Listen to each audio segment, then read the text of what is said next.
Just very briefly, a few words about our speaker, Moojan Momen.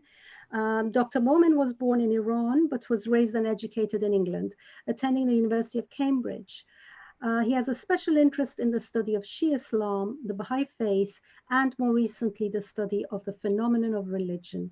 His principal publications in these fields include Introduction to Shia Islam, The Phenomenon of Religion, which was republished as Understanding Religion, Understanding the Baha'i Faith, and the Baha'i Communities of Iran, 1851 to 1921. He has contributed articles to encyclopedias such as Encyclopedia Iranica and Encyclopedia of the Modern Islamic World, as well as papers to many academic journals.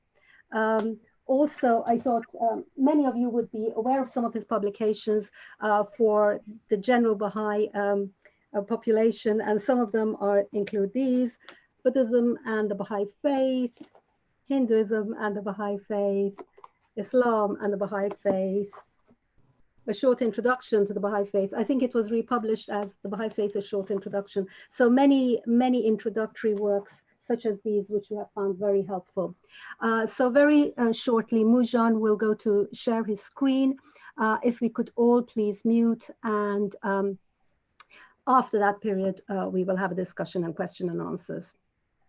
Are there any questions before we start the session? No, thank you. Thank you, Moojan. Okay, well, thank you, Fariba, for that introduction. I'm going to, in last week's presentation, there were a couple of points that I wasn't able to sort of elaborate on because of time limits. So what I want to do this session is just to start off with a very brief sort of 5-minute recap of some of the points from last week, together with expanding on one of those points before we go on to the session for this week, the subject for this week. And the reason for that is that for those people who weren't there last week, you need to have something of what was there last week in order to fully understand this week's session. So I'm going to now share my screen. I hope this goes okay.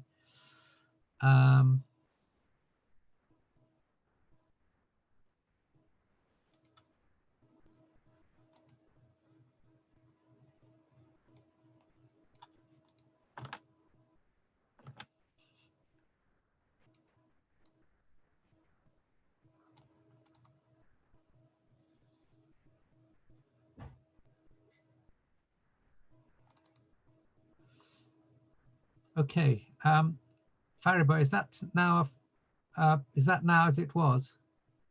You need to unmute yourself. Yeah, that looks fine. Sorry, so Moojan, if you go into the slideshow, if the middle setting is set on slideshow. Oh yeah, okay. Remember the one? Yeah, no, I've done all that, I think. Okay, in that case, start slideshow. I see, okay.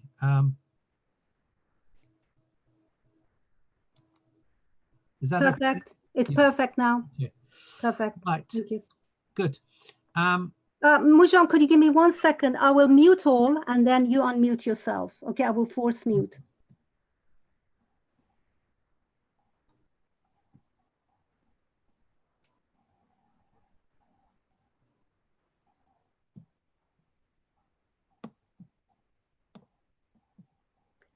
Sorry, everyone, I forced mute so that we don't get any background sound. Okay, Moojan, please unmute yourself. Okay, so my PowerPoint's now on the screen, I hope. Right, so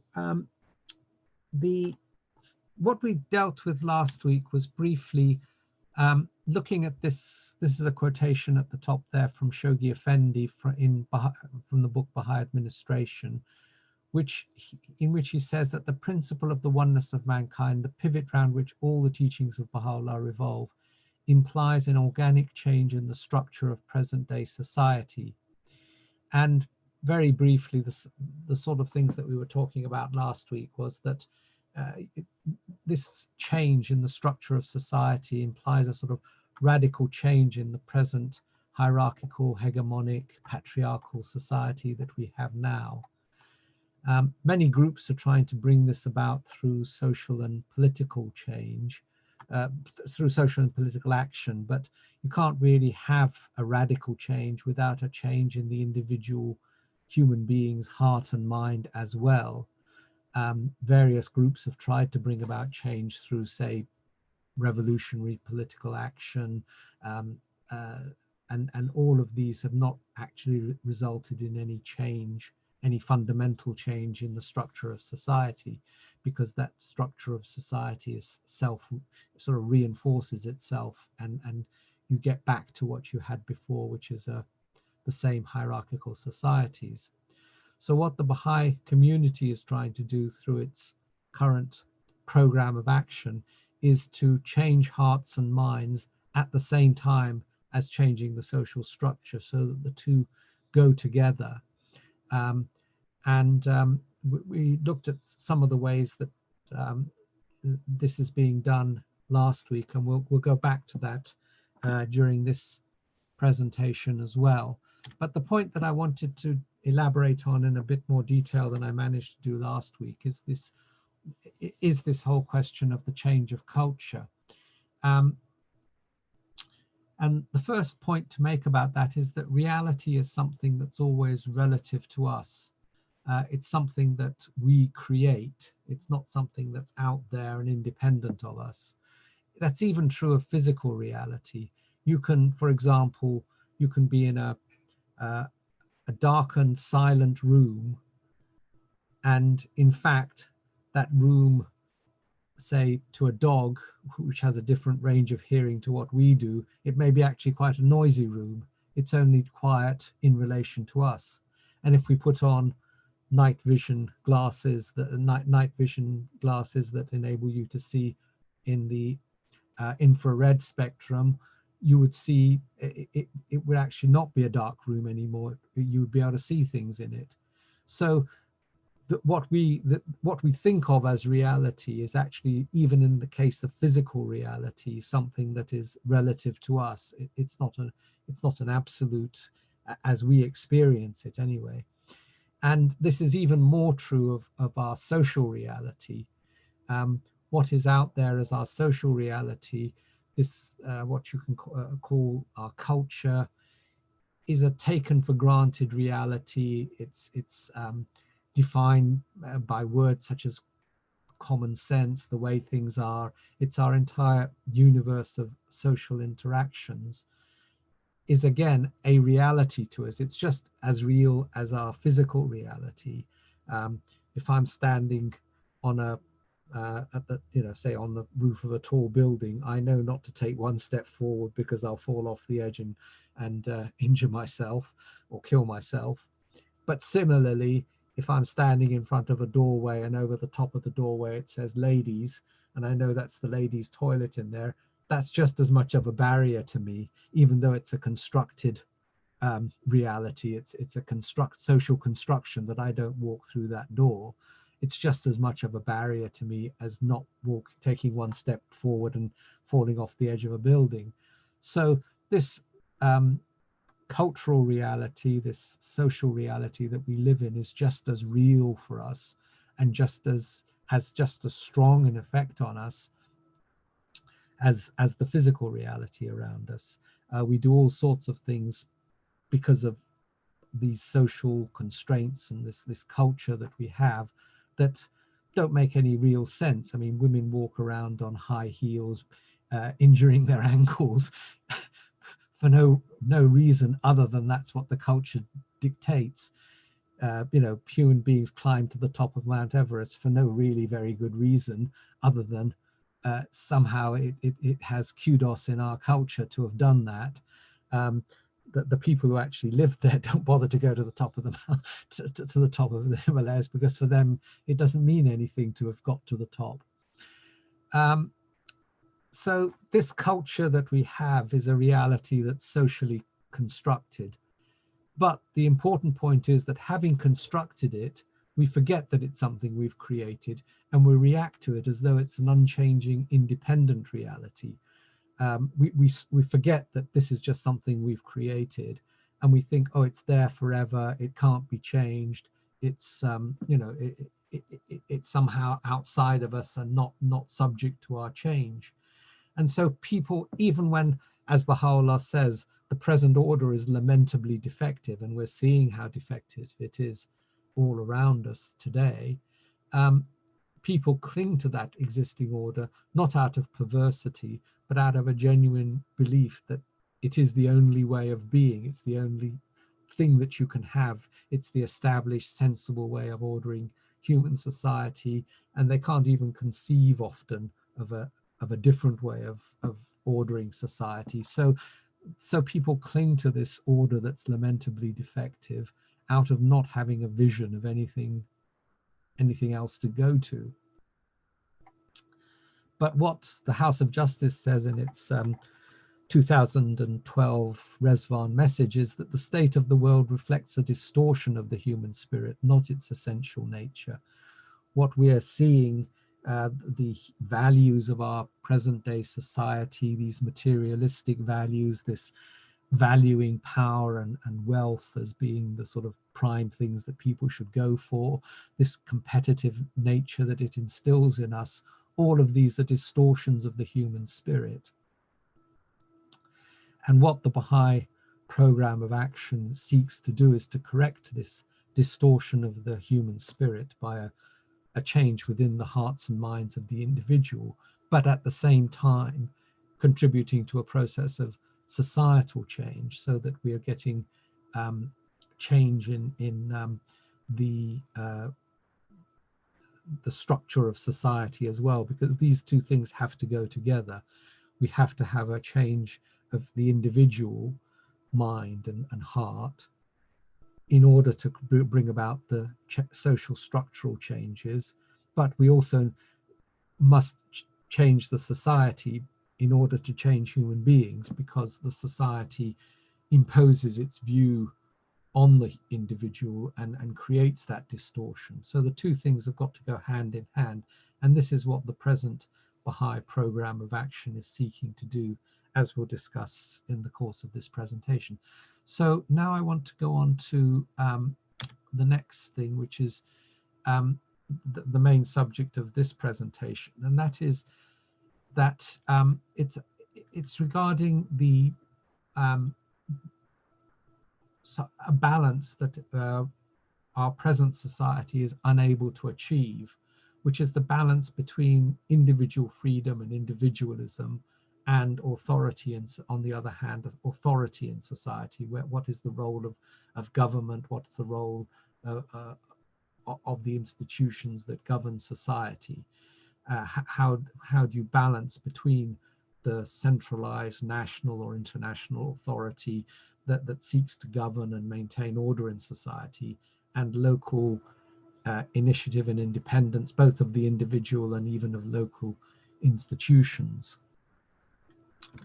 And what we've had is a swing backwards and forwards between the extremes of the one and the other, towards the extreme of individualism, which in our present Western societies, we've tended to swing too far towards individualism, and you get a situation in which the cult of the individual threatens the cohesion and moral order of society, which gives in certain individuals the pretext to this pretext of personal freedom actually enables individuals, some of them, to subject others to virtual slavery, driving the poor into financial debt that makes them virtual slaves of the owners of their debts, sexual abuse, physical and sexual abuse of children, oppression of minorities, all of the things that we see around us. Much of it is being driven by this pretext of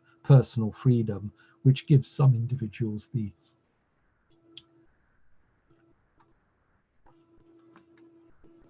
freedom to abuse others. And so this freedom, when going to excess, causes human beings to sink to the level of animal behavior and to oppress others. It stunts human development.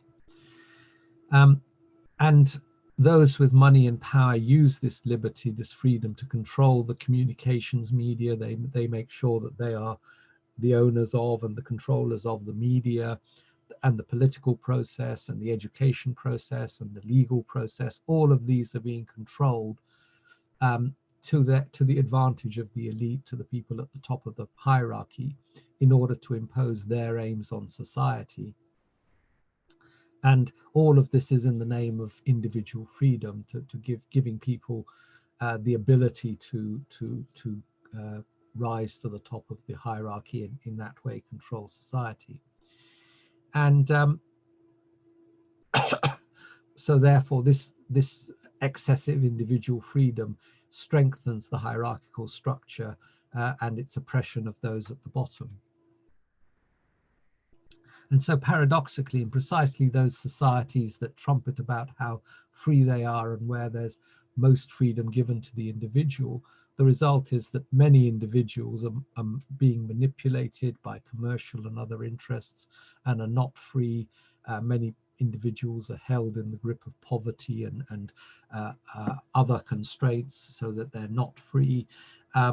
So the freedom is actually only present for those people that are right at the top of society. They have freedom, they have the ability to develop themselves, develop their potential, have a full education, have access to wealth and all the levers of society. And all the rest of the society doesn't have that freedom, is not in fact free, despite the rhetoric of those at the top.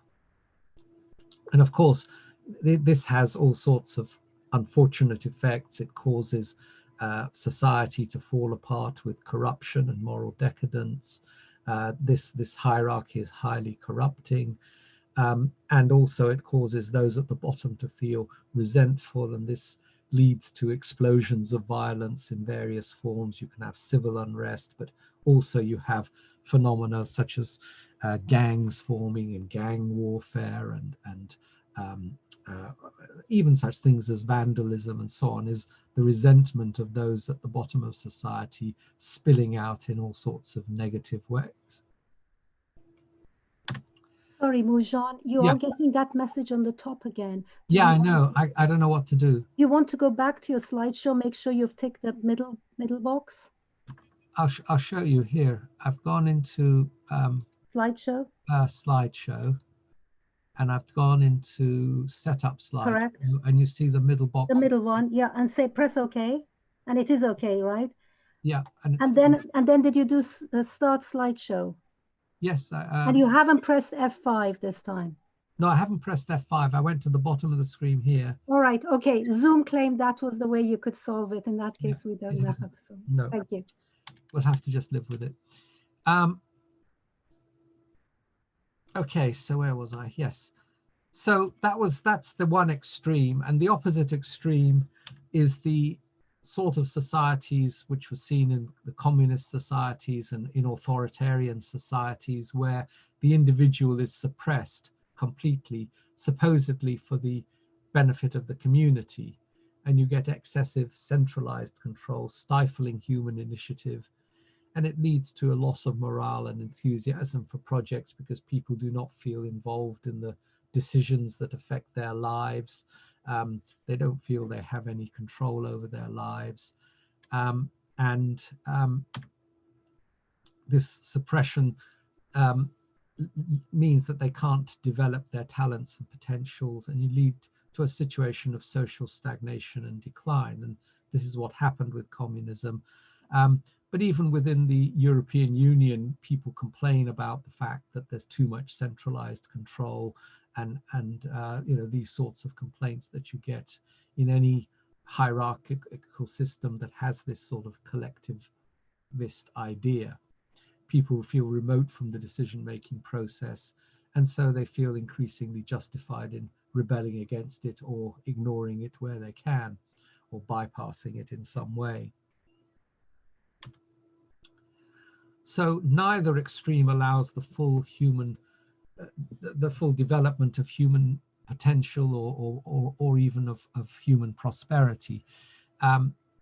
everywhere around us, these two tendencies are either in tension with each other, or society is swinging like a pendulum between the two. You have an election where one group is elected in and they swing the pendulum in one direction, and then you have a different political party elected and they try to swing the pendulum in the other direction. And this isn't just confined to political structures.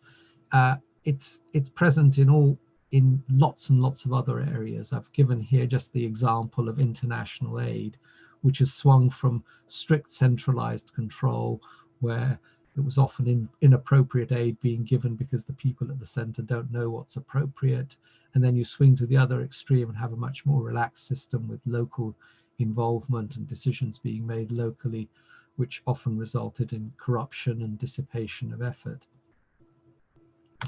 And you also see it in the religious world, where there's a tension between those who hold to a strict central doctrinal and organizational authority in the religion, which is often associated with religious fundamentalism, and those who want to liberate the individual believers to think freely about religious ideas and experience the religion in ways that suit individuals, which is often described as religious liberalism.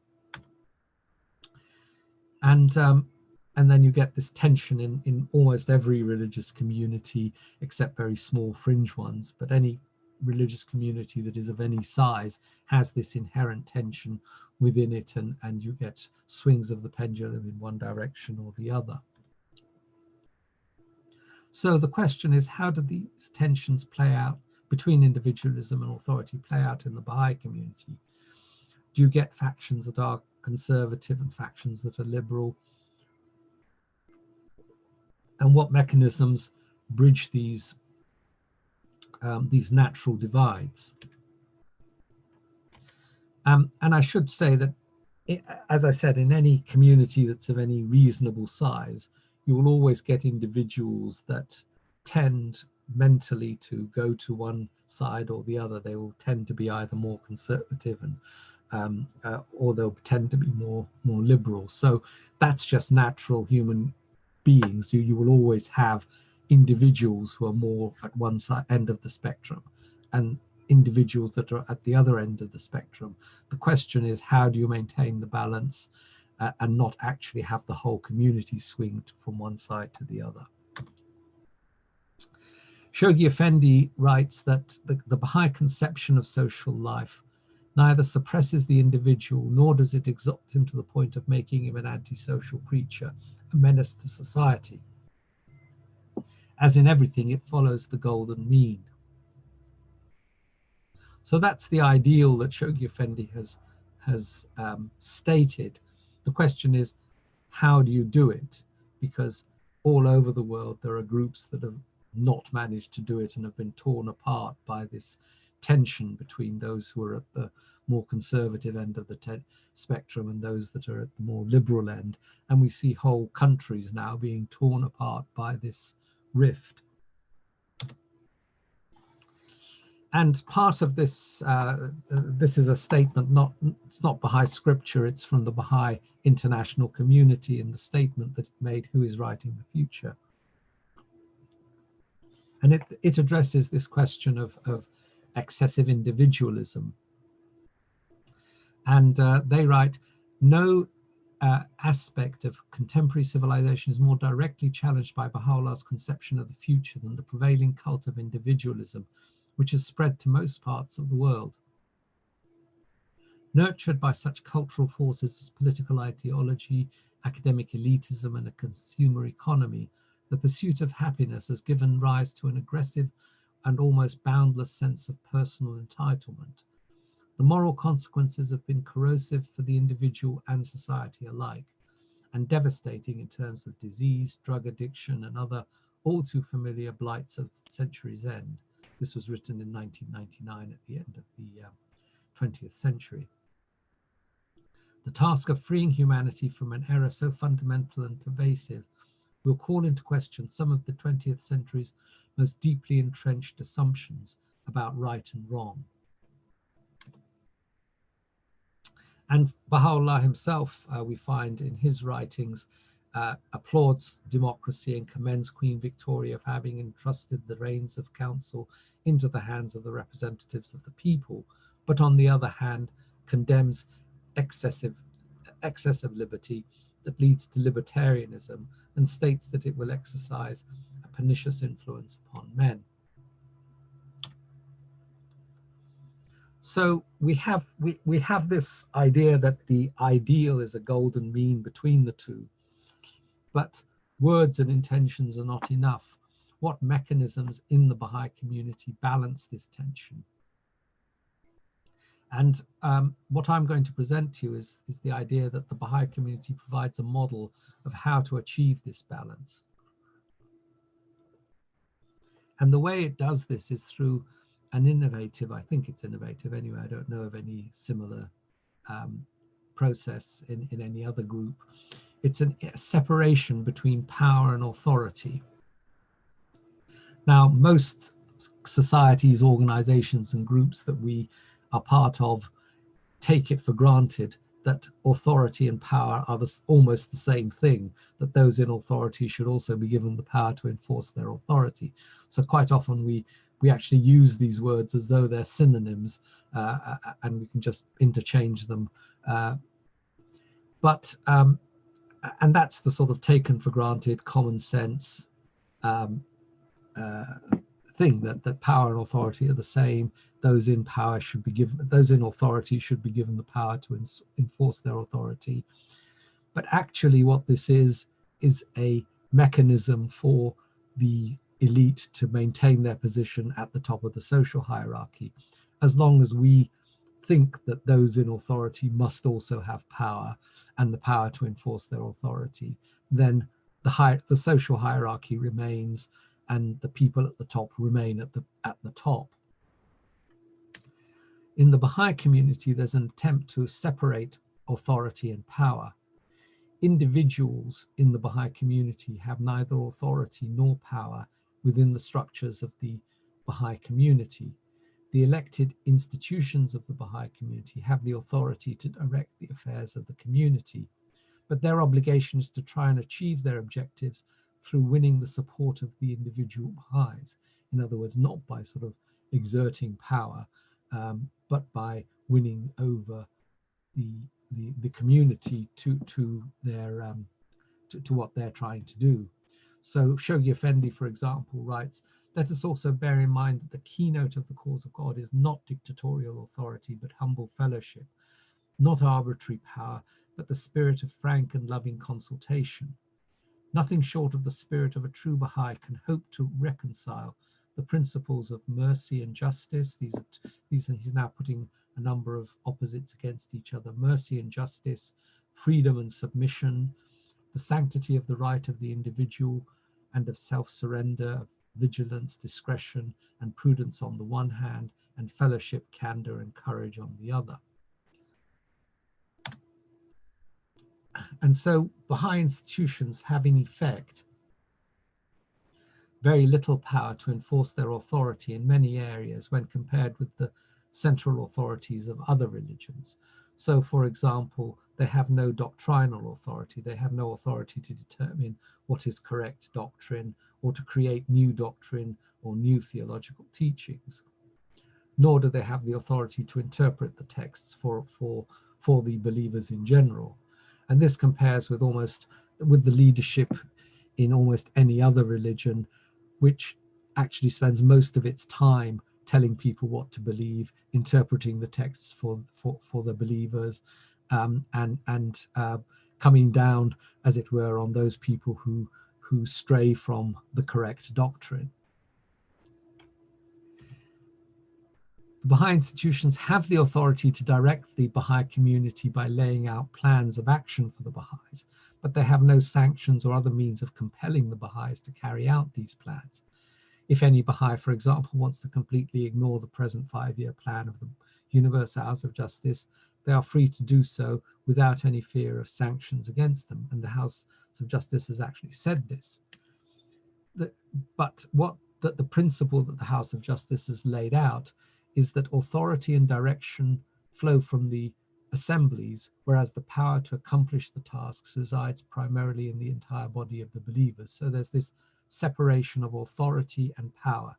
Authority lies with the assemblies, but the power to accomplish lies with the believers.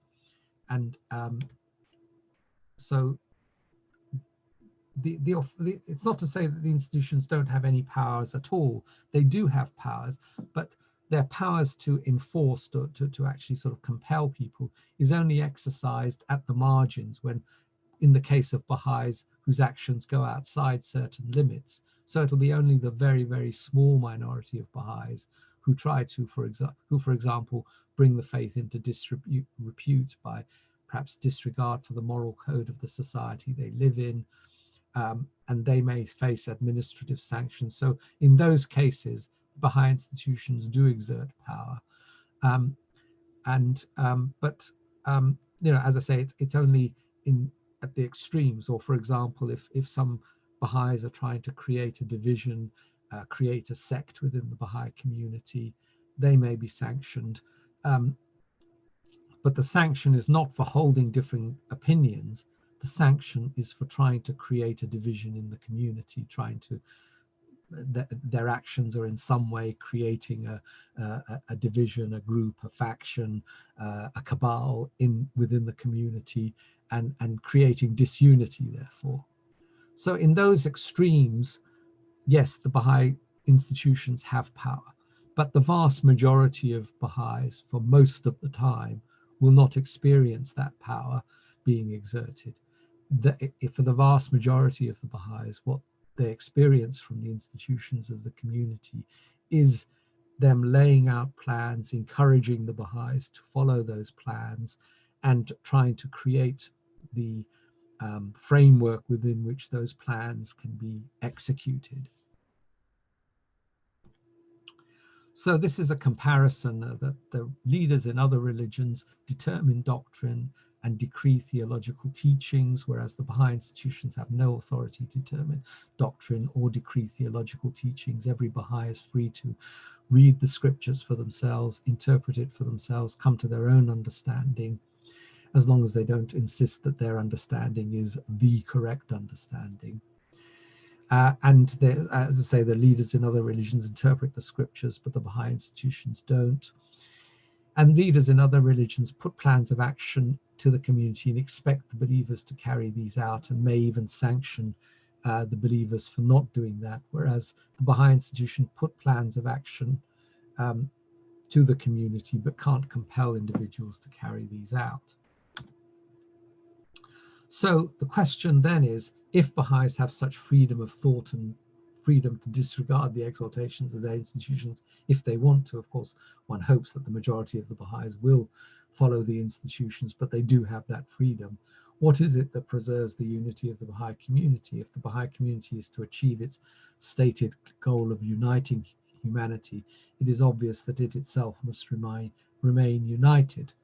And of course, the answer to that question is the principle of the covenant, the principal mechanism whereby the individual is granted freedom of thought in the Baha'i faith, and yet unity is maintained. The mechanism for that is the covenant. There's no longer any living authoritative interpretation of the Baha'i faith. Baha'is are free to read the scriptures for themselves and have their own understanding of theological matters, but they can't claim that their understanding is authoritative, and thereby attempt to set up a cabal or a sectarian group or a faction within the community by claiming that their interpretation is in some sense authoritative, is the true meaning of the text.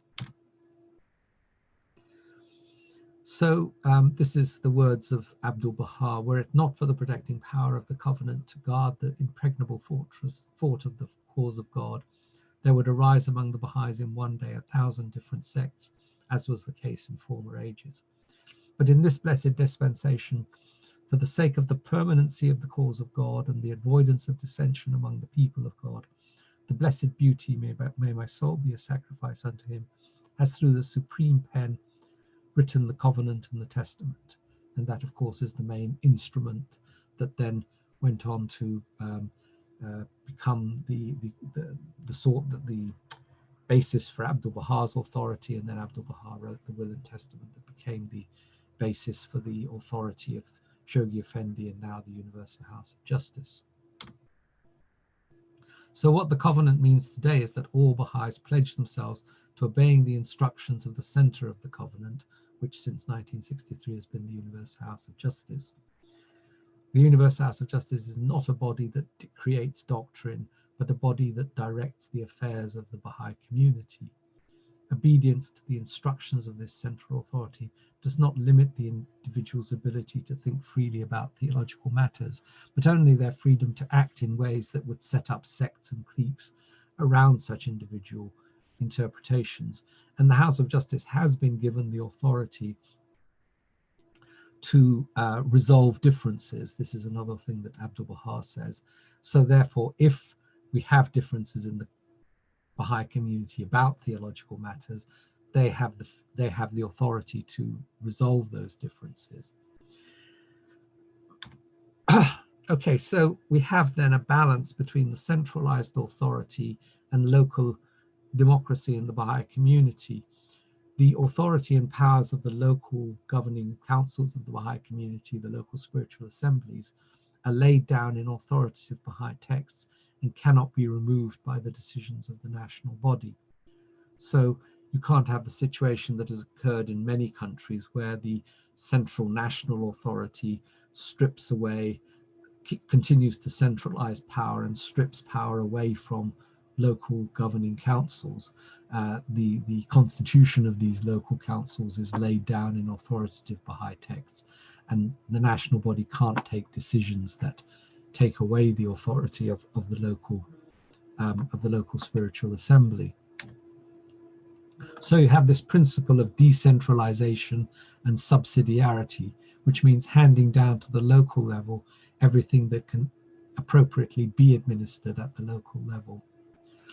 And this is laid out by Shoghi Effendi when he says when he's talking about the worldwide law of Baha'u'llah, repudiates excessive centralization on the one hand and disclaims all attempts at uniformity on the other. Its watchword is unity and diversity.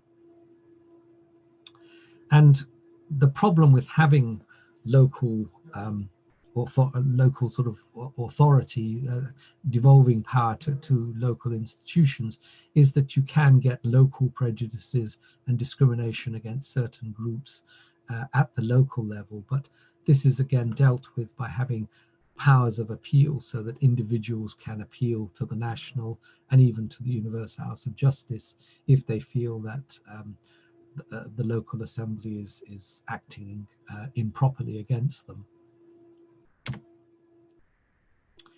And all of this, this removal of hierarchies of power and the achievement of a balance between society and the individual can be thought of as related to the statement that has been made by Baha'u'llah, Abdu'l-Bahá and Shoghi Effendi, that humanity is just entering its collective stage of maturity. I'm just going to give you a series of quotations where this has been referred to. So Baha'u'llah says, no sooner had mankind attained the stage of maturity than the word revealed to men's eyes the latent energies with which it had been endowed, energies which manifested themselves in the plenitude of their glory when the ancient beauty appeared in the year 60 in the person of Ali Muhammad the Bab. So at that point, humanity attained maturity. Similarly, Abdu'l-Bahá says, similarly, there are periods and stages in the life of the aggregate world of humanity, which at one time was passing through its degree of childhood, at another its time of youth, and now has entered its long presaged period of maturity, the evidences of which are everywhere visible. Therefore, the requirements and conditions of former periods have changed and merged into exigencies which distinctly characterize the present age of the world of mankind. The gifts and graces of the period of youth, although timely and sufficient during the adolescence of the world of mankind, are now incapable of meeting the requirements of its maturity. The playthings of childhood and infancy no longer satisfy or interest the adult mind.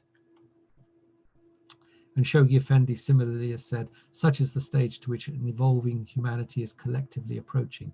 The revelation entrusted by the Almighty Ordainer to Baha'u'llah, his followers firmly believe, has been endowed with such potentialities as are commensurate with the maturity of the human race, the crowning and most momentous stage in its evolution from infancy to manhood.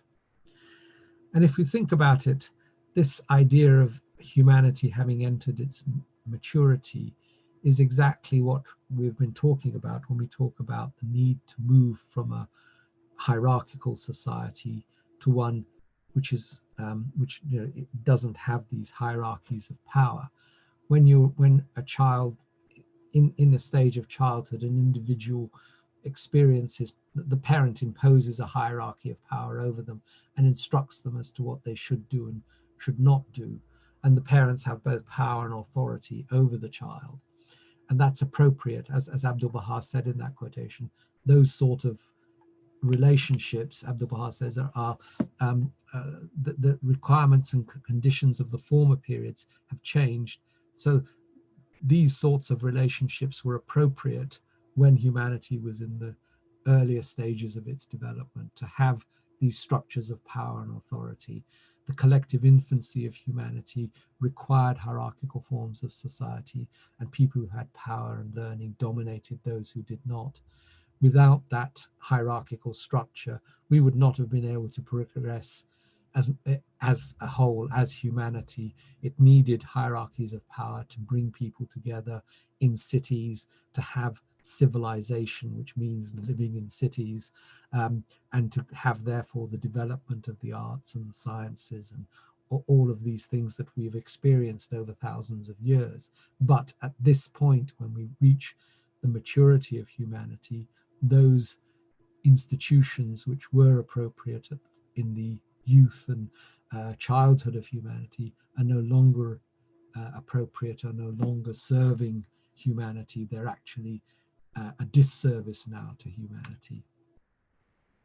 And this exactly mirrors what happens as a child grows into adolescence and eventually maturity. A wise parent will gradually reduce the orders and instructions given to the child and increasingly allow the child to take responsibility for itself.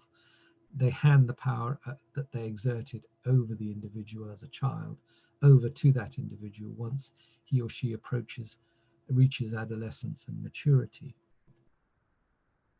And so this flattening of hierarchies and the handing over of power to mature, responsible individuals, this is the appropriate response as humanity reaches its collective maturity. And the Baha'i teachings maintain that this is now the stage in the evolution of humanity's social life, where this collective maturity is occurring and a new social order is needed to accommodate this change. So there are a number of objections that can be raised to all of this. Can you really run a society where the local or national administration has no power? Well, again, it's exactly the same as you have with Baha'i institutions. At the extremes of human behavior, where you have criminal activity or people abusing other people, the authorities must have the power to arrest, try and punish such individuals, or to pass legislation to prohibit abusive behavior. But with ordinary people going about their everyday activities, the Baha'i teachings would point to a greater reliance on the maturity and sense of responsibility of individuals to be given the power to regulate their own affairs.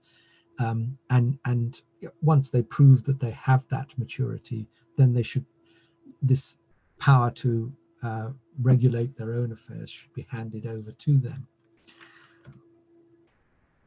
And so what we should find is that national government devolving to local authorities the responsibility for conduct of all local matters such as education, health and policing, but also a far greater involvement through genuine consultative processes of individual citizens in the running of their local communities and neighborhoods. Individual citizens would in turn have to take responsibility of educating themselves in local issues so that they're not manipulated by single issue pressure groups or vested commercial interests and financial interests, which is what you find in present-day society, that local issues are very often then being manipulated by pressure groups or commercial interests or financial interests. And all of this has wide-ranging implications beyond just the political system. It has all sorts of ramifications and implications, for example, in employment practices, rolling back the present trend towards ever greater management control of workers, allowing people to do their jobs without incessantly seeking to control the way they do their jobs, and setting targets and requiring paperwork, which both consumes time and actually distorts the activities of people, so that they're doing things not because the job needs doing, but because they have to fill in the paperwork that ticks the boxes that they've done this, that, and the other. And such rolling back of the power of institutions and of individuals in positions of power can't occur without a corresponding advance in the sense of responsibility and the maturity of individuals to fill the vacuum that's created. So it requires individuals who are mature enough to participate in social activity in a constructive and balanced manner. It requires uprightness of conduct, commitment to social involvement well in excess of current norms, and increased spiritual resources of the individual. And those of you who were here for the first session won't be surprised to learn that this is exactly what the program of courses being run by the Baha'i community at present is doing. There's this, what the program of courses is doing is increasing the spiritual resources for the individual, so that they start to see with their own eyes and not through the eyes of others. In other words, that they see their reality, they start to analyze their social reality around themselves for themselves, and not be manipulated into thinking about it by the media and by power vested interests and powerful individuals. So they see with their own eyes, and also it creates this service orientation that means that the needs of society are being increasingly filled by individuals, as it were, voluntarily coming forward to serve, and not always relying on the local authority to do these things. It also, the program of courses creates the ability to consult within individuals, so that you have these consultative decision makings where consultation takes place on the basis of everyone participating, not just the person who talks loudest and pushes themselves forward. So the community moves from passivity to one where the brunt of the activity and responsibility are borne by all of the members of the community, and you don't just get one person sort of pushing their ideas forward or pushing themselves forward. And so, as the Universal House of Justice says in its Resvan 2018 message, with participation in these foundational activities, a new vitality emerges within a people taking charge of their own development. They build immunity to those societal forces that breed passivity. In other words, the societal forces that create this hierarchy and compel passivity upon those in the lower parts of the hierarchy. These processes that the Baha'i community is engaged with build an immunity to those pressures and forces, and possibilities for material and spiritual progress take shape. Social reality begins to transform. So, I mean, what I've painted is, if you like, an ideal picture of what's happening in the Baha'i community. The reality is that the Baha'i community is only at the very beginning of this process. During the 20th century, there were great strides in transferring power and authority from individual leaders to the institutions. And this was followed by a process of devolving power and authority from the international level to national and then to local institutions. So the 10-year crusade, for example, all the goals were set from the center by Shoghi Effendi, and in the 9-year plan by the Universal House of Justice.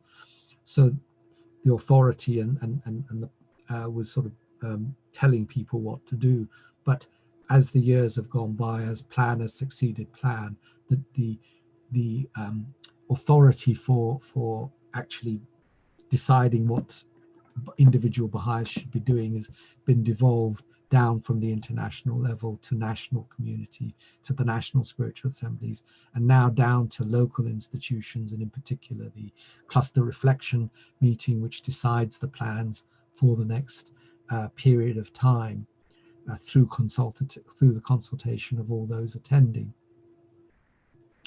And also what's happening is that these processes that the Baha'i community is engaged in are developing the capacity of individuals to take on social responsibility.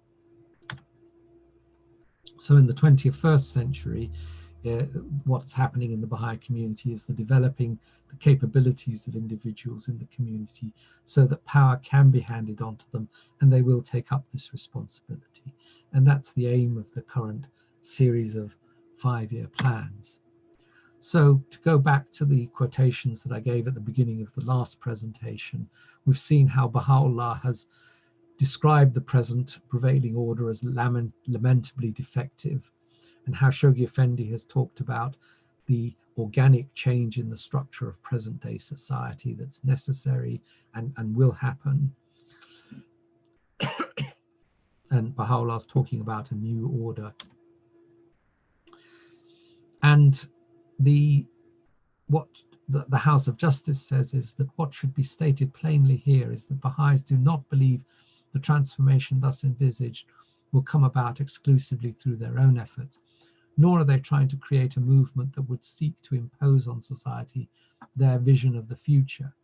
Every nation and every group, indeed every individual, will to a greater or lesser degree contribute to the emergence of the world civilization towards which humanity is irresistibly moving. And this is also and this points to the idea that we as Baha'is are not saying that we have, the answers to all of the world's problems. What we are saying is that we have developed a method by which people can be transformed so that they become individuals who take responsibility, who are able to consult, and that then such individuals can get together, whether they're Baha'is or not. Indeed, everyone is welcome to engage in this process, but such transformed individuals then come together and consult about their local community and create the plans which will transform their local community. That's the way forward. Not that Baha'is know what the answers are, but the Baha'is have a method by which we can collectively, whether we're Baha'is or not, come to an answer to our own local problems. And so this process, this point about consultation is very important. Baha'u'llah said, no man can attain his true station except through his justice. No power can exist except through unity. No welfare and no well-being can be attained except through consultation. And what we as a community are trying to do is bring about the welfare and well-being of humanity as a whole, but it must be done through consultation. And the House of Justice, in commenting on this passage, writes, in this light, justice is indeed essential to resist the vain imaginings and idle fancies of social and political machinations. And that's what the program of courses is aiming to do, is to build into people an immunity to the vain imaginings and idle fancies of our social structure and political institutions and all the manipulation that goes on, to see reality with one's own eyes, and to identify the requirements for an equitable social order. But then unity is essential, forged through consultative processes, including action and reflection, to achieve the power required for positive social change. And so this program of action developed by the Baha'i community addresses all of these points. It helps individuals to see with their own eyes, think their own thoughts, not be manipulated, see their social reality. And then to come together and formulate plans of action in unity through cycles of consultation, action, reflection, creating a culture of learning. And back in 1985, the Universal House of Justice wrote, if the Baha'i experience can contribute in whatever measure to reinforcing hope in the unity of the human race, we are happy to offer it as a model for study. Thank you. I'm going to now stop my screen share, and Fariba, are you going to take over chairing the meeting and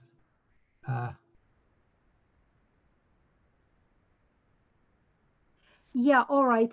Sorry. Thank you so much, Moojan. I had done a hard mute until now, which is why it was pleasantly quiet, the background this time. But this time it's a soft mute, which means that people can unmute themselves right now. If you can't, please let me know. So thank you for that presentation, Moojan, for part 2. We will have questions in a second. So if you could please if you could click on your participants link at the bottom, and when you get the window, if it's all possible, could you raise hand? It's one of the options there. If that's not possible, please enter your question in the chat box. It's very hard to see raised hands because at any one time I have to keep going through the screens, but maybe between us, Ken and I can try to do that. So for this first part until 1 p.m., we will take questions from those on Zoom, and from 1 to 1:30, those who are on Zoom will go into breakout rooms, and Moojan will join those on YouTube and take questions from them. So if we could just begin with a couple of announcements. In fact, I announced both of these last week. There are 2 other deepenings that are going on. One is the Kitab-e-Iran deepening that's ongoing, and we announced it last week, and it's being run by Khaza Fanonapazir. We've just had a 2-week break. Leila, are you happy to put your email address in the chat box for people to contact you? You can unmute yourself, Leila. Yeah, that's fine. Lovely. Okay, so if people could please email Leila Fanonapazir if you want to be on the mailing list for the Kitab-e-Iran in English. And there's could also put it on the YouTube channel as well, so that those on YouTube. Okay, for YouTube, I'm not sure who can. Ken, do you mind typing out? Do you mind cutting and pasting Leila's email address onto YouTube? I can do that, yeah. Perfect, thank you. So, and the other event is, right, just give me one sec. It's a seminar in the English language by Dr. Houshmand Badi'i. It's a Zoom seminar again, and the theme is the impact of COVID-19 on economic life. It's next Saturday starting at 1 p.m. He's in fact given several of the same one by popular demand. This one was particularly requested by the friends in India and Bangladesh. He has had others that were organized by the Australian and New Zealand friends. Ken, could you please put Houshmand Badi'i's email address that I sent you into the chat box? Thank you very much, Ken. Lovely. So please contact Houshmand Badi'i for the impact of COVID-19 on economic life, Leila Fanonapazir for the evenings on the Iran. I'll announce this right at the end as well. If you're interested in similar deepenings, I have got a mailing list. Most of you here are on my mailing list, but if anybody else wants to know about further deepenings along these lines, Ken, if you don't mind putting my email address as well in the chat box again. Thank you, Ken. So Ken Finn will put my email address as well in the chat box. It's very simple for those who can see my box. It's my first name, Fariba, and then there's a dot between my first name and my surname, so .hedayati@gmail.com. Great. So Oh, and also just to mention that in the last mail out that I did, there was a link, because many people had requested this, a link to the previous PowerPoint presentation that Moojan Momen had sent. If anyone wants the link for this PowerPoint presentation, I can again email the link to anyone who's, well, to everyone on my mailing list after this session. But another thing we can do is put that, if you click on chat, at the very bottom right hand side, there's a box that says file. We will, if we remember, we'll try and put the file in there. We'll put the PowerPoint presentation in there, so you can download it from chat. Of course, the people on YouTube can't do that, but I will be sending a link out in my email anyway. And if anyone has been missed out, sorry, Oscar, you were missed out, or anybody else who was missed out, if you have not received my email, please contact me and I will send it to you. So we'll go on to questions. I can't see any raised hands, so I'll go to chat. Right, can I also request, people are saying, please send me the link and giving their email address. Could we work the other way around? I couldn't find the hands up. Where is it, in reactions or? No, it's in participants. There's a Participants. Oh, I see. Raise hands. If you click on participants, there is a raise hand, and then it raises your hand. But anyway, sorry, did you want to speak, Mehnoush? I have a question. Sorry, Kianush. Yes, I had a question. The ultimate aim, of course, is to achieve a society, the majority of whom are Bahá'ís, because in some way or another, to enforce law and order, you need, of course, a police force and the authority to give power to that police force to ensure safety and comfort for the individuals comes through an elected body. So I just wanted to ask Moojan if he could just elaborate on that. Yes, I think the point is that there will always be a necessity for some degree of exertion of power to control the extremes. In other words, to set the framework within which everyone can act.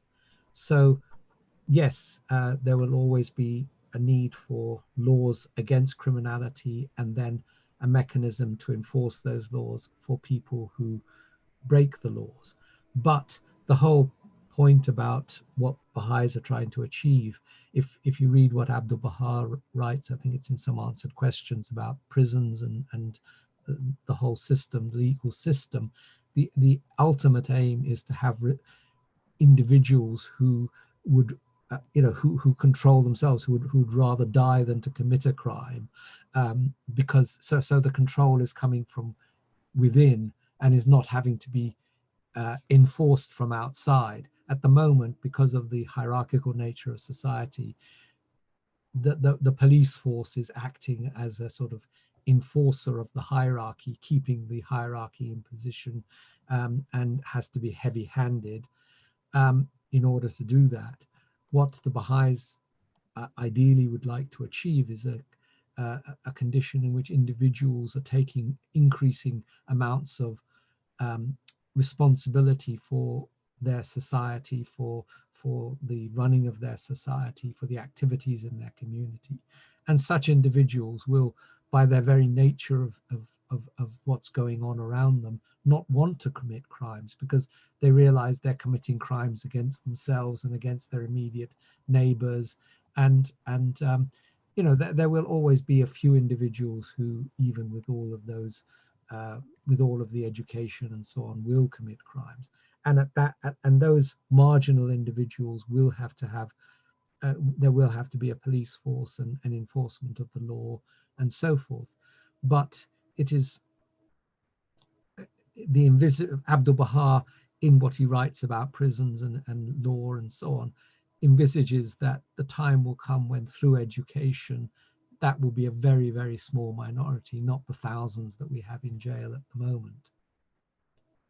And this mirrors, as I say, what goes on at the moment within the Baha'i community, where the vast majority of the Baha'is operate 99% of the time within a framework where there's no power being, no coercive power being employed by the local assemblies or the National Assembly against them. Their actions are you know, the coercive action of the National Assembly or the local assembly only occurs when people stray outside certain boundaries, but within those boundaries, Baha'is are free to act.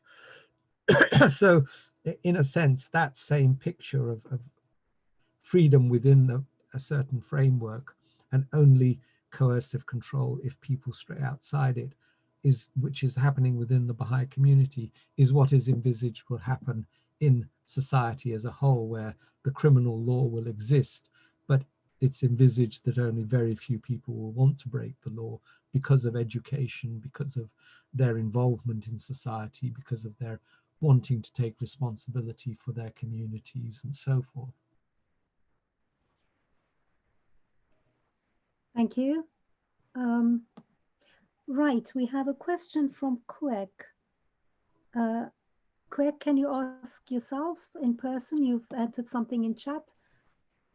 Could you unmute yourself? Great. Yes. My question is that we are already 20 years in our 21st century. Is there a way that we can access how successful we are in a local community, for example, in as much as what you said, power is given now to the individuals? How far and how successful are we in this first 20 years of 21st century? Is there a way to gauge?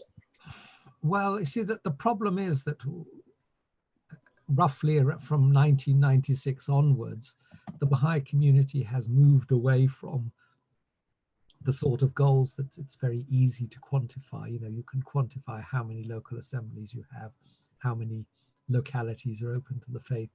These sort of easily quantifiable goals are, we've moved away from, the prime focus of the plan since 1996 has been towards a qualitative improvement in Baha'i community life, which is very much more difficult to then quantify and give figures for and say, you know, this is evidence that there has been change. And really, I think the main criterion by which you can judge is the level of activity in the community, because certainly it's been my experience, and I think the experience of many people, that lots of people who previously had been relatively inactive are now, you know, particularly, and also the youth that are coming into the whole into community life are very active in pushing forward this agenda of the House of Justice of, you know, all of these activities, what's called the core activities. And so there's not just a great increase in community life, but it's a qualitative improvement as well, where more individuals are engaged in actually taking this forward, are taking responsibility for taking this forward. So that's what's happening at the moment in many clusters. In most clusters, there are the advanced clusters where you're actually moving to the next level, where you're bringing in large numbers of people from outside the Baha'i community into these activities, and are thereby actually making a change in the wider society as well, because you're no longer just focused on increasing the number of core activities, but you're actually looking at the community and the problems of society, and perhaps you know, your consultation is now thinking about, well, how can this group of people who are engaged in these processes now start to have an impact on the wider society in terms of improving that society and bringing prosperity to all, improving the welfare of all, and so forth. So that's happening in the advanced clusters. So I think if you don't see it in your own cluster, then look to, where is the nearest advanced cluster, and go and perhaps participate in some of the activities there and see what's happening there, because it is happening. But the problem is, of course, that creating a change of culture, creating a new mind, changing people, the individual Baha'is, from the old culture to the new culture, getting people actually taking responsibility for taking these processes forward. All of this is very, very tough work. It requires an enormous change in the individual Baha'is. It requires an enormous amount of effort by the tutors who are running the courses, by the people who are taking the children's classes and the youth empowerment activities. All of these things require a huge amount of work to get them up and running. But the idea is that once they are up and running, they will be self-perpetuating, because you will be bringing in new people all the time who will then take it forward.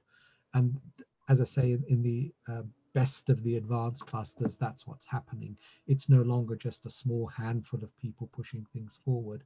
It is all the new people coming on, taking on responsibility, and expanding the program in that way. But all of this is very difficult to quantify. So you can't put numbers on a qualitative improvement in Baha'i community life. And if you say, well, I'm not seeing it in my own local community, well, that's understandable. As I say, these things, we've only been in this process for 20 years, and it's a huge change of mentality, of thinking about things, of going through the program of courses, of taking responsibility. All of this takes time and effort, and it's by necessity slow, because it's organic. I mean, if it's not an imposed change from the top that happens overnight, it's an organic process, and organic processes by their very nature are slow. Thank you. Thank you very much. So also in chat, Leila has kindly included a link to the excellent Universal House of Justice message, The Baha'is of America, dated 1998, regarding individual rights and freedom of expression. If you click on that link, it will take you to that message. If anyone wants to talk about that as well, we can bring it up.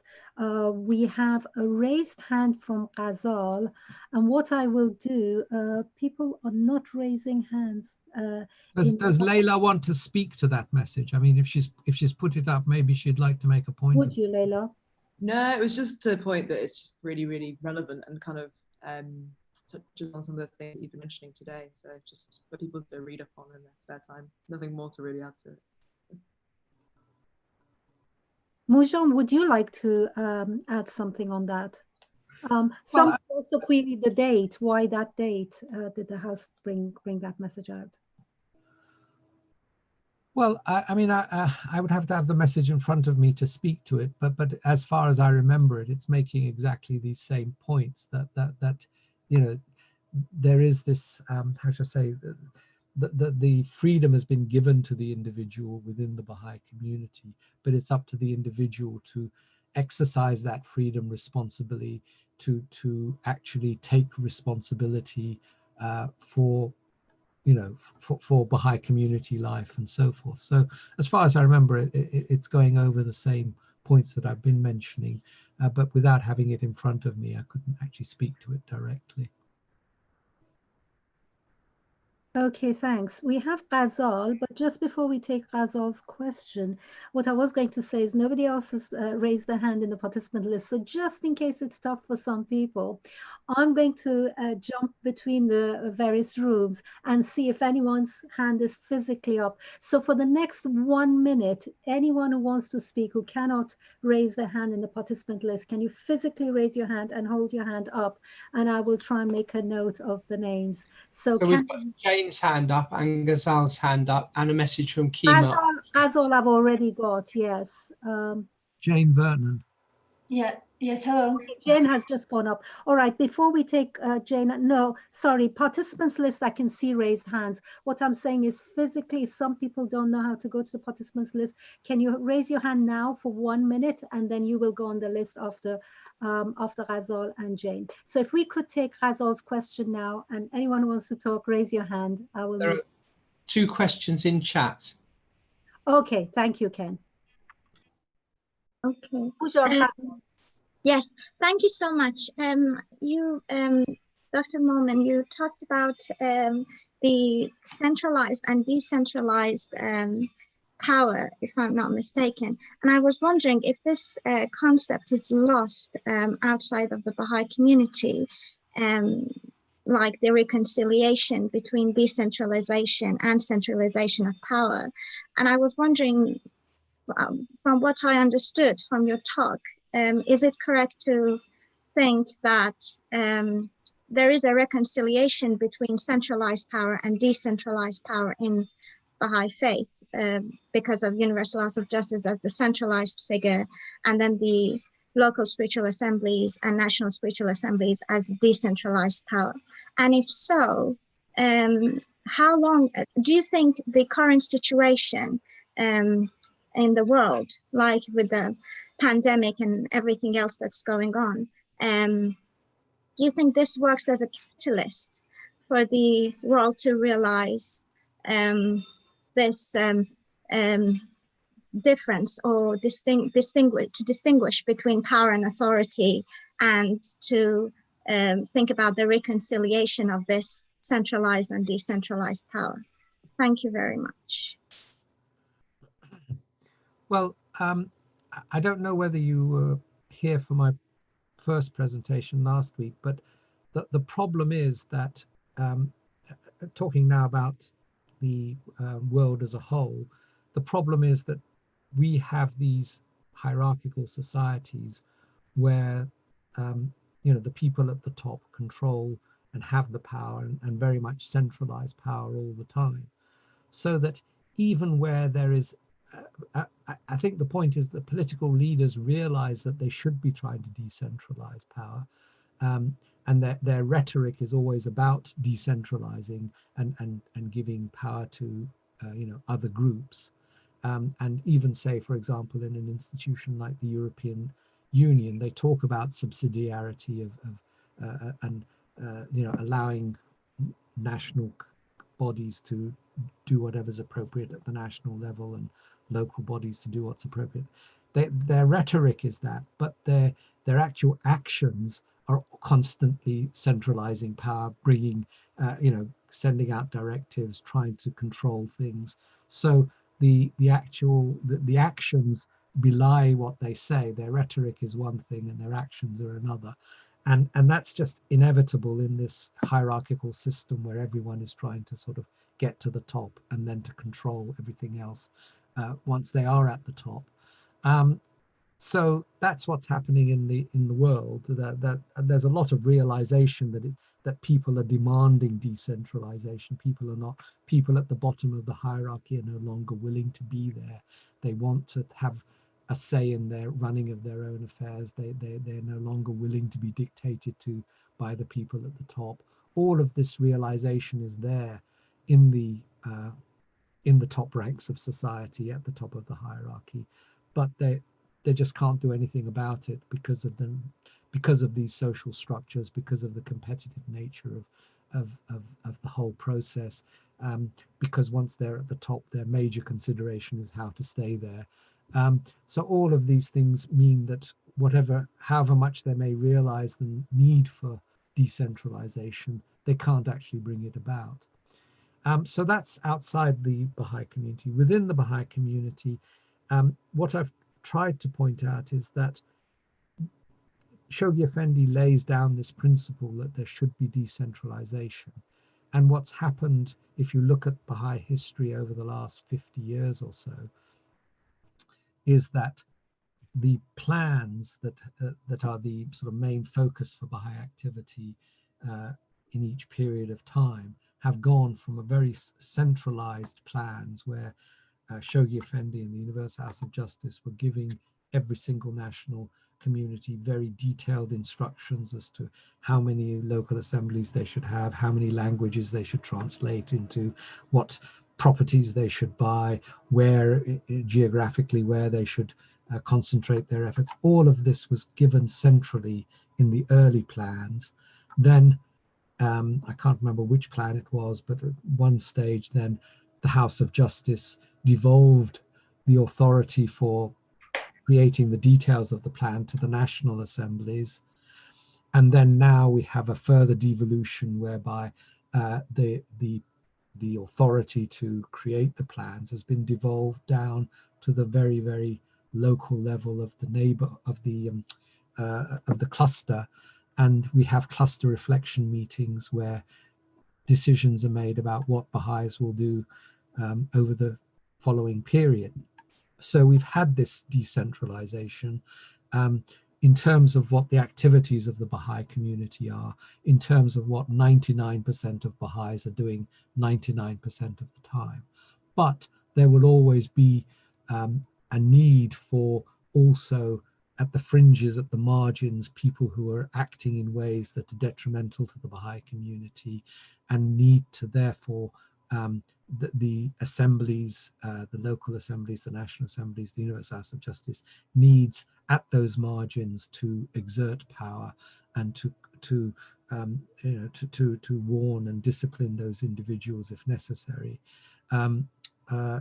So that remains, but the 99% of Baha'is, 99% of the time, are acting within this other framework where there is where the authority is devolved down to the very local level. And these clusters that we have at the moment will get smaller and smaller. I mean, ultimately it will be at the neighborhood level that decisions are being made and acted upon, and then, you know, meetings held to consult further and so forth. So that's the process that's going on. I don't know whether that answers your question or not.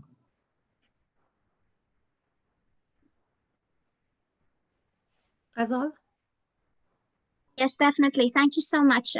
Well, the second part was just that, do you think the pandemic and the current situation, yeah. do you think that works as? Yes, I mean, you know, since Baha'u'llah first revealed his writings, you know, 160 years ago now, 160 years ago now, there have been a whole series of shocks to humanity, some of them being worldwide shocks. You know, you had the First World War and the Second World War, and each of these were points at which humanity could have realized that it's, you know, that there's a fundamental problem and has started looking for alternative ways of being. And this crisis is yet another shock to the whole of humanity, which gives it the opportunity to look and think about, well, you know, is there a different way of doing things? Can we look for some alternative? What sort of alternative should we look for? Humanity has that opportunity at this point. Whether it will take it up or not, I don't know. Thank you so much. Very kind of you. Thank you, great. So we've got one more raised hand, that's Jane Vernon. Now there are 3 comments in chat which could lend themselves to questions, but sometimes people write in chat, not necessarily because they want to raise them as questions. We will take them as and when they come. The next raised hand though is Jane Vernon. Yes, hello. I have a question about universal participation. When I became a Baha'i many years ago, this was a key phrase. And this is sort of, I have a few, like the herd of sheep idea, the idea of mankind as a social construct, and the idea of personal roles. So I like the idea of 99%, but our voting percentages in our when we're electing our delegates to the National Convention do not reflect 99% in any way. And so my question is, I guess, how can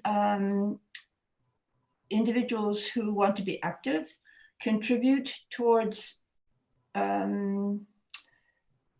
universal participation, or helping other people to understand that they can go beyond the personal roles which they've chosen for themselves, which keep them limited. So yes, I mean that there's two phases to what's going on at the moment. The first phase is activating individuals within the Baha'i community and thereby getting universal participation within the Baha'i community. And as I say, it's really a change of culture, a change of mindset, a change in the hearts and minds of the individuals to realize that we as a Baha'i community need to move forward into this new culture, and which is a culture of universal participation. I mean, that's the key to the whole process, is that everyone must take responsibility. Every individual Baha'i must take responsibility for the activities of the Baha'i community. So the new culture is a culture of universal participation, but the mindset of many Baha'is is still in the old culture, which was a passive culture where people sat back and didn't participate and only sort of participated very infrequently.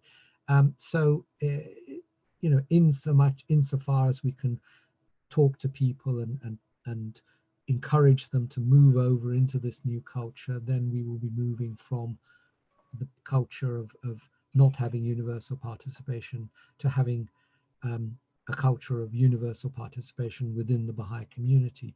But the second aspect of universal participation is, of course, that we are moving outside the boundaries of the Baha'i community in our activities.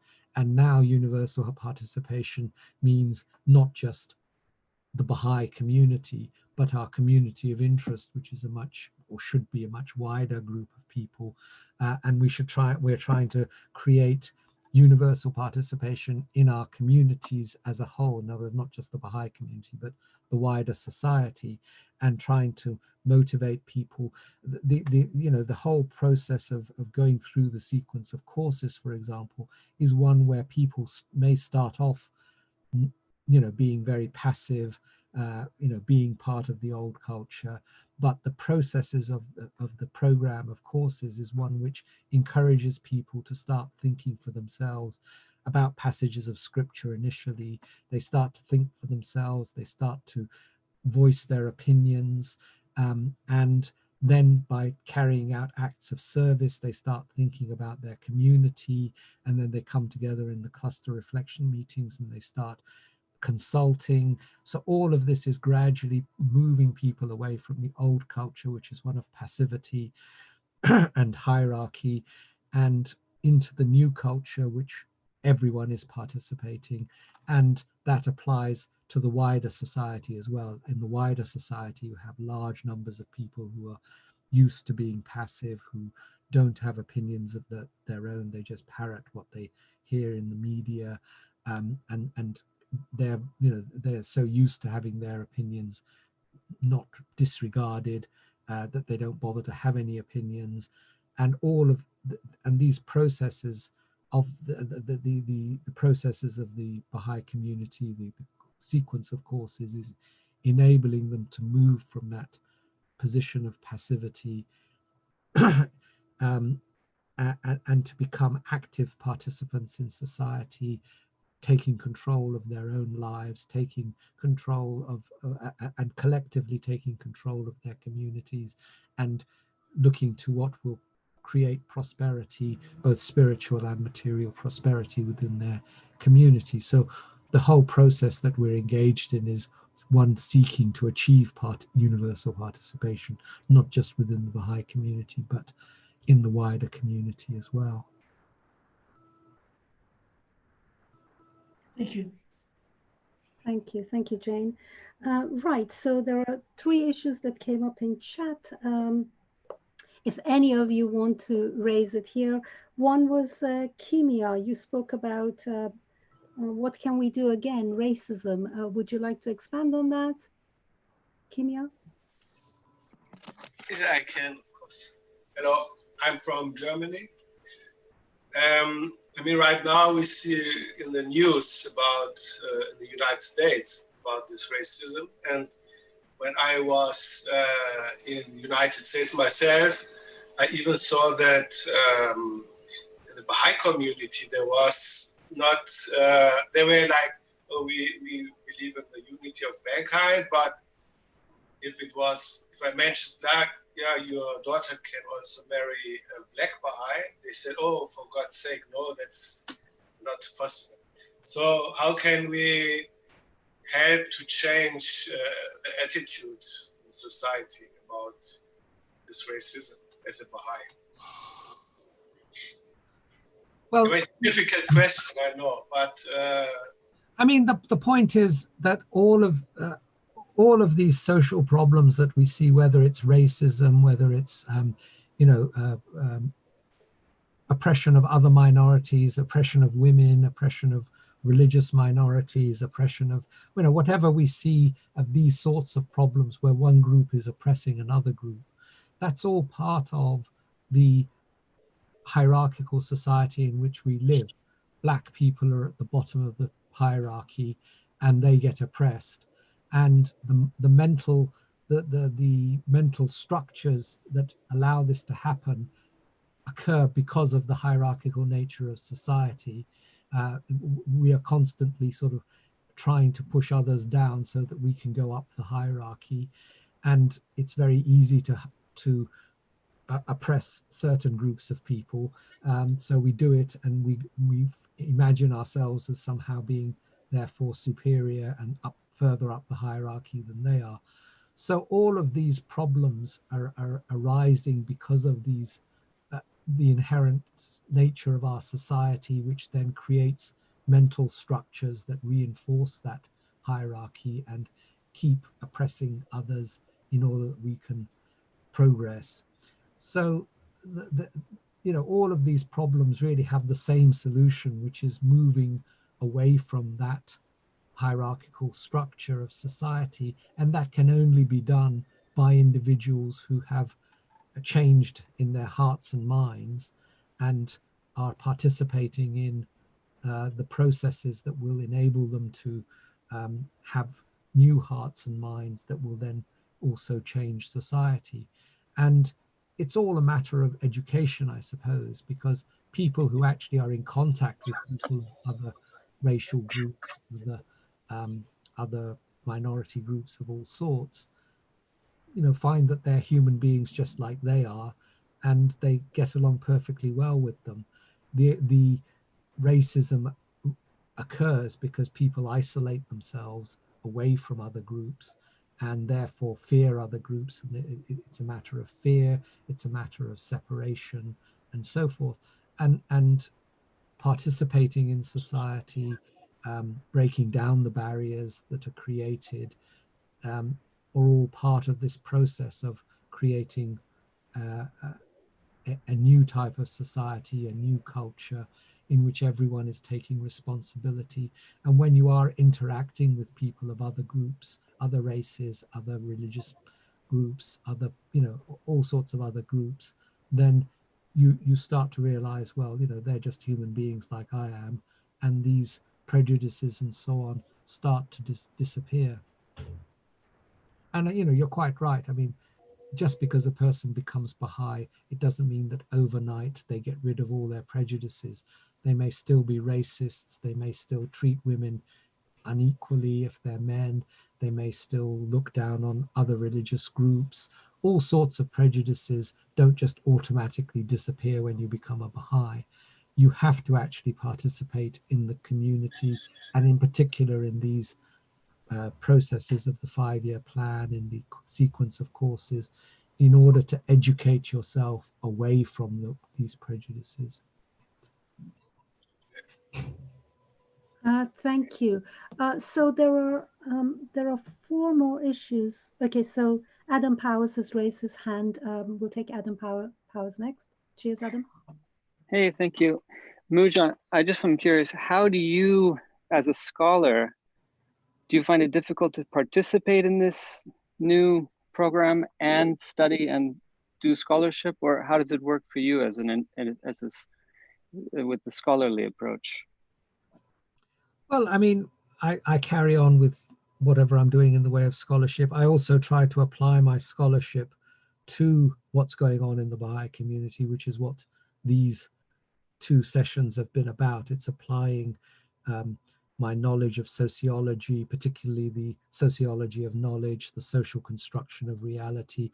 All of these things come from my academic reading, and I'm applying them back into the Baha'i community to try to explain to Baha'is what's actually going on within the Baha'i community, why the House of Justice is doing what it's doing.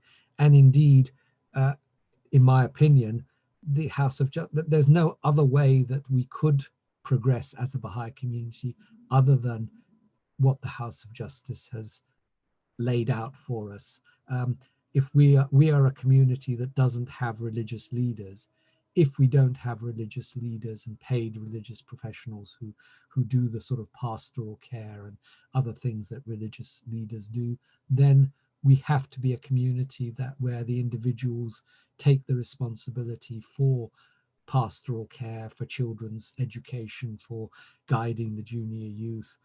And so therefore we have no choice but to have these sorts of programs that enable the members of the community to train and learn how to become children's class teachers, go and do home visits, which is pastoral care, youth empowerment activities.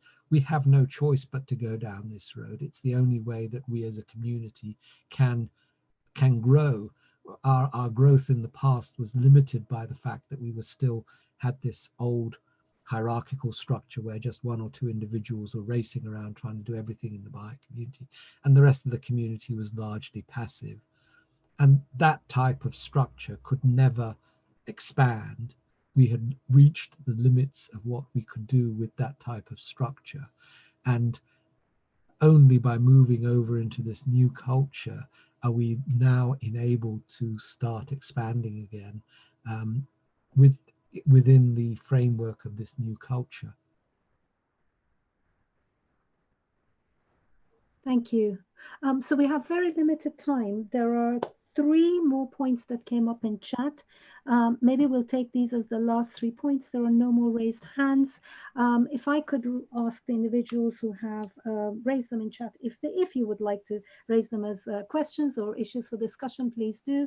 But also if I could bring to your attention point that was made in relation to the previous question asked by Kimia.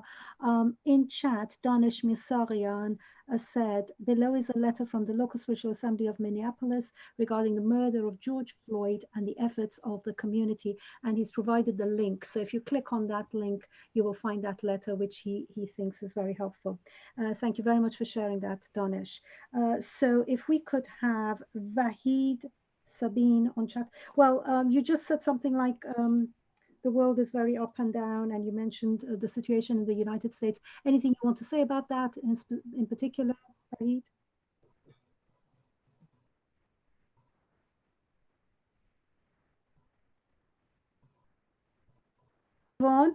Sandra Sheriff Mayer, you were talking about the need for the faith to involve minorities, for instance, disabled people.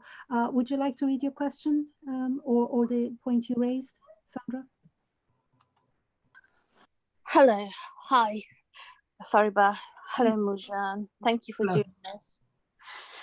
My question, I'll go back to chat actually, was in relation to how the faith envisages involving minorities such as disabled people, so people that have physical limitations or perhaps have got brain injuries, etc., or learning disability. who are Bahá'ís, as well as people who are not Bahá'ís but wanting to be more socially active in this, in the universal participation framework. So I'm wondering how we incorporate people within this unity versus unity in diversity message, as well as how we give people a platform. Yes, I mean, I think the point is that we are now in this new culture, a community of learning. We're learning how to do all of these things. We're learning how to face outwards to the community, and in the more advanced clusters, we're learning how to assess both what the community needs and to read the reality of our own community, so that we understand what we are able to do to assist our communities, and then consult together to form plans of action, and and then learn from what we've done, and come back and reflect and consult and create new plans of action. So all of this process is the pathway to solving the problems of society, whether that's the problems of racial minorities, of disabled minorities, of religious minorities. All of these minorities, and I perhaps I should say disadvantaged groups, because some of them are not minorities. I mean, women are not a minority in numerical terms, but they are a minority in the terms of being a disadvantaged group, because the hierarchical patriarchal society disadvantages them. So when I talk about minorities, they're not necessarily numerical minorities, they are disadvantaged groups. So we are learning as a community how to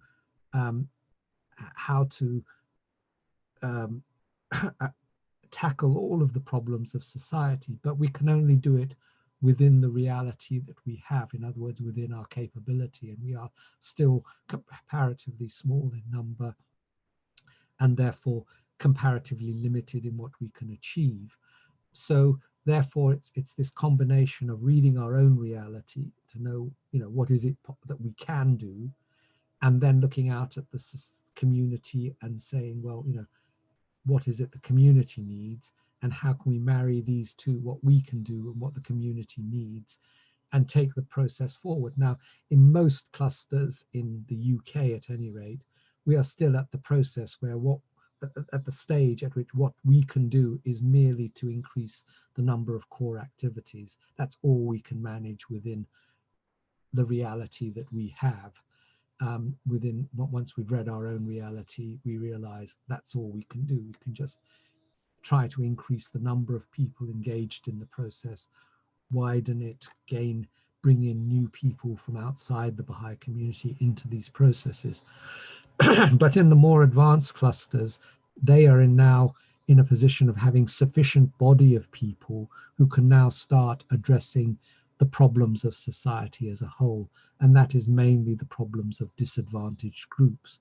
And depending on their reality of the people they have engaged in the process, what the interests of those people are, what the skills they have in their group, they can start tackling the disadvantaged in their communities, whether that's disabled people, whether it's disadvantaged minorities, immigrant groups, assisting, they may even, if they have the skills, start tackling problems like drug addiction and so forth.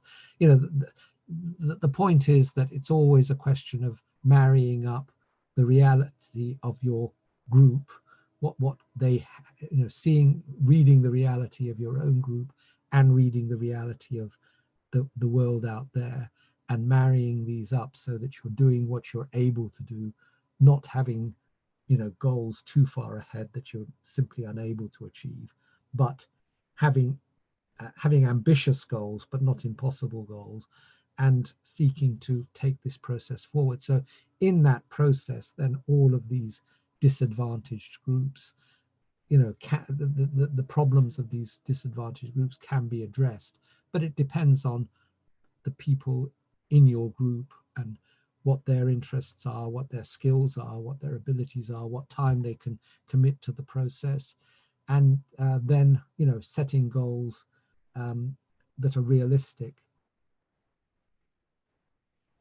Thank you. Moojan, just a tiny little follow-up to what you were just discussing, and that is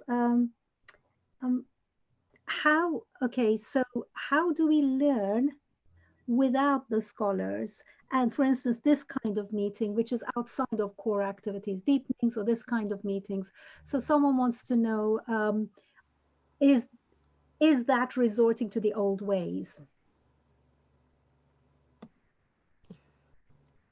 Well, the core activities are called core activities precisely because they are the core.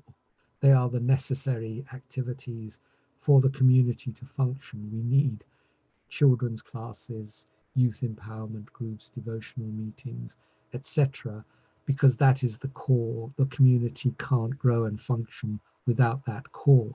But the fact is that the core implies that there's other activities that are not core that Baha'is are perfectly free to engage in, so they can have deepenings on the Iran, for example,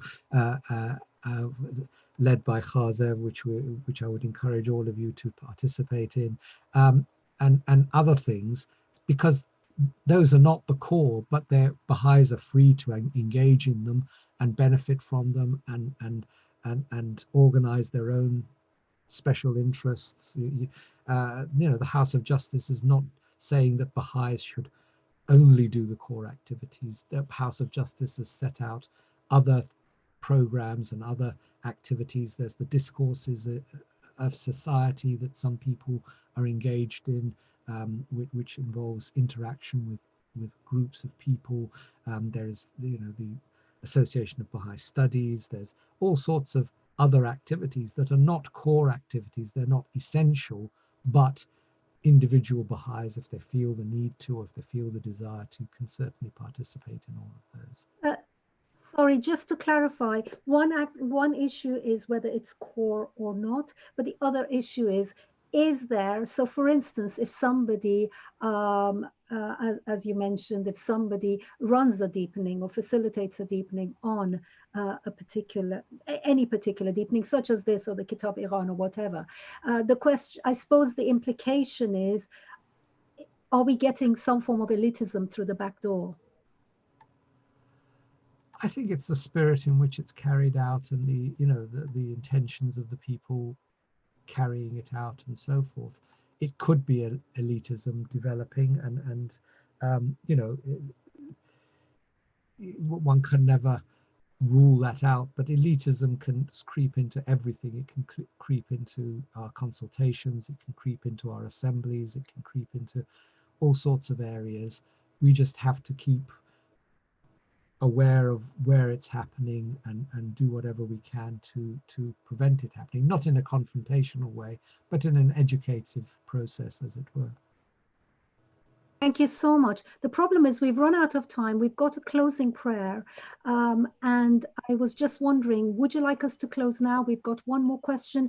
That question we can take to our breakout rooms and people can discuss it there. Or would you like to take it close now with a prayer and then go. All right, if we close now with a prayer, and I will take us to our breakout room. But just before we close with a prayer and go to our breakout rooms, I was just wondering whether, Brian A., you had written in chat an issue about learned helplessness. Could you just say it out loud so that people are mindful of it as they go into their breakout rooms? Would you like to speak up now, Brian? Yes. Could you repeat your question? Just what you had written in chat. Could you just read it? Thank you.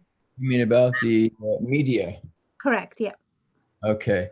Yes, one of the greatest influences on humanity has been this incredible onslaught of media, especially editorializing rather than actually reporting. It didn't used to be that way. It used to be the news was given as news, And then we went on to the next program, let's say on television. Then the internet came along and we had a million different views and also editorials in the name of news coming from very negative sources, very extreme sources, right wing, left wing, every wing.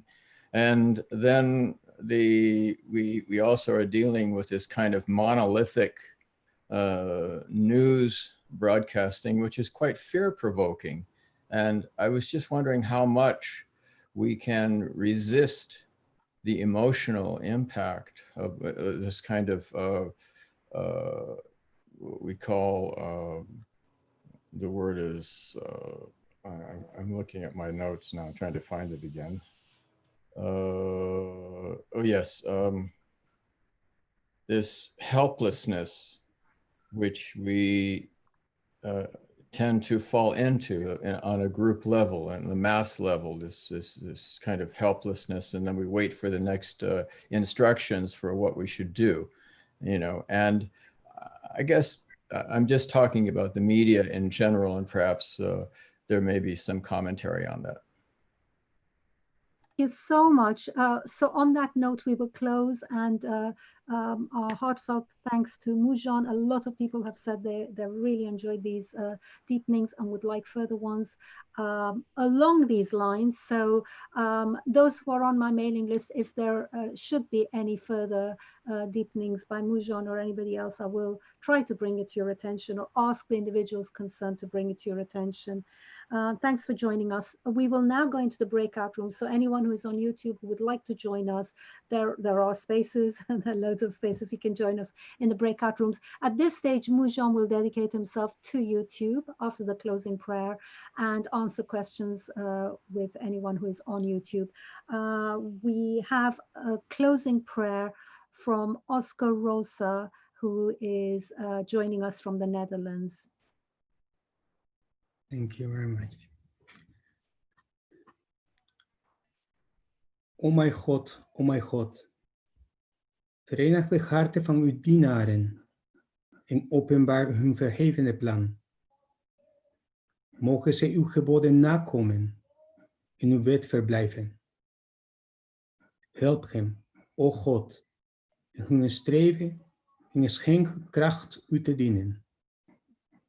O God, laat hem niet aan zichzelf over, maar leid uw schreden met het licht van uw kennis en verblijd uw hart in uw liefde. Waarlijk, hij zijn uw helper en hun Heer. Baha'u'llah.